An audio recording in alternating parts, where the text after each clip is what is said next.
Bonjour tout le monde, j'espère que vous allez bien. On se retrouve aujourd'hui dans une vidéo d'astuces pour bien préparer Noël et vous faciliter la vie.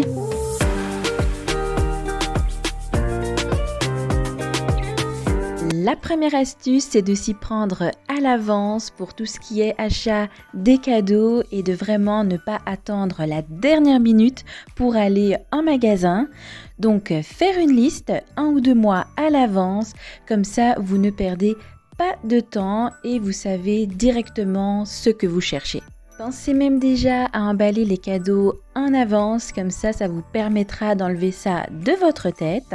Deuxième astuce, c'est faire ses achats en ligne. Ça vous permettra d'éviter les files parce que oui, quand on va en magasin quelques jours avant Noël, il y a plein de files, des embouteillages, etc. C'est vraiment désagréable. Donc le plus simple, honnêtement, c'est de se faire livrer son colis à la maison devant sa porte. En plus, ça vous permet d'avoir des offres comme par exemple le Black Friday.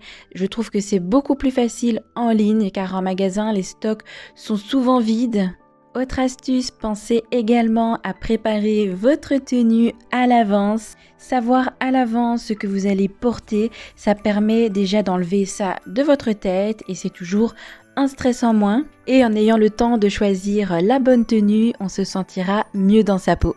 On passe à la quatrième astuce, c'est de faire des DIY au lieu d'acheter un cadeau déjà fait. Ça permet vraiment de personnaliser le cadeau à la personnalité de la personne. Ça fait tout de suite plus spécial. Vous pouvez par exemple fabriquer des bougies ou encore acheter un album dans lequel vous allez coller des photos de vous et de la personne. Je trouve que c'est un cadeau plus intime et personnalisé. On voit vraiment qu'un effort a été mis dedans.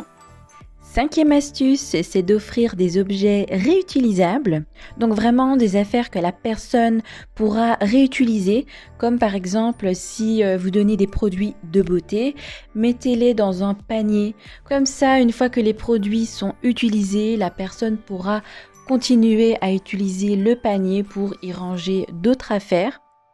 On passe à la sixième astuce qui est de faire un tirage au sort pour les cadeaux, que ce soit en famille ou avec des amis. Comme ça, chacun pourra se concentrer à acheter un seul cadeau qui sera donc d'une plus grande valeur, au lieu d'avoir plein de petits cadeaux qui peuvent vite faire monter le budget. Donc fixez entre vous le montant du budget, donc par exemple entre 30 et 50 € le cadeau. L'astuce numéro 7, c'est la participation de chaque convive au repas. Donc tout le monde amène un plat et s'organiser donc à l'avance pour savoir qui s'occupe d'apporter quoi.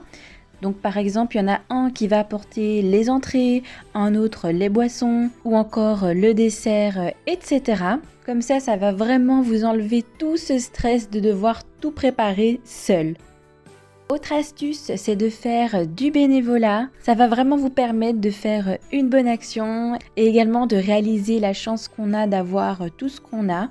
C'est bien de le faire avec les enfants. Ça permet aussi de ne pas se focaliser uniquement sur les cadeaux et tout le côté superficiel.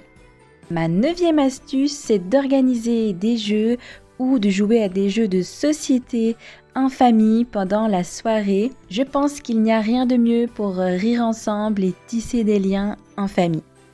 Et le 10e conseil, c'est de demander de l'aide. Ça, c'est très important. Donc, si c'est vous qui recevez entre les courses, le ménage, la décoration, la préparation du repas, etc., on peut vite être débordé et c'est beaucoup pour une seule personne. Donc, pour vous éviter tout ce stress, n'ayez pas peur de demander à une ou plusieurs personnes de votre entourage de vous aider. Passer la journée à préparer tout ça ensemble, c'est beaucoup plus agréable et donc tout se fait dans la joie et la bonne humeur. J'espère que ces conseils vous aideront à préparer et à passer un Noël sans stress. Je vous laisse et je vous dis à bientôt dans une prochaine vidéo.